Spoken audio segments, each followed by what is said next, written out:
Не давам 5 пари за обществото, оставаш си буклук дори да облечеш саклото. Тогава как ще ме накараш да спечеля това, от което ти бягаш? Ми как да ти го кажа по-конкретно, дори без пукнат лев пак летял съм в небето. Животът ми за теб недостижиме, когато ме предавате, тогава най-боли ме. Затова вече не ми и пука, ако ще съм легенда, ще ме слуша и внука. Не че сега е много лесно, но поне като запиша се чувствам чудесно. Това ми дава позитивна сила. Питаш що? Защото тъй съдбата е решила. И след като вече е категорично, мисля разбираш, че това е лично.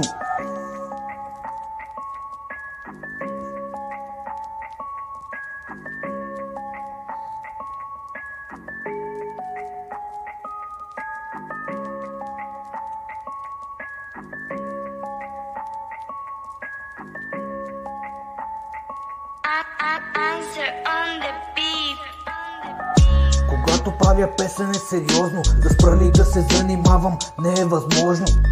Отдавна в обществото съм акула, всяка втора женка тука се е надула. Предпочитам сам да си живея, правя каквото си искам, дори си пея. Имам свободата да избирам, важно е какво и как ти рапирам. И след като ме чуеш, запомни ме, не дей да опетняваш моето име. Защото съм момче, което оставя следи в душата и сърцето. Не дей да се тормозиш, чуй гласа ми, надявам се, че разбираш моите думи. Докато вие спите, аз съм буден, не съм от Шумен, ама съм шумен.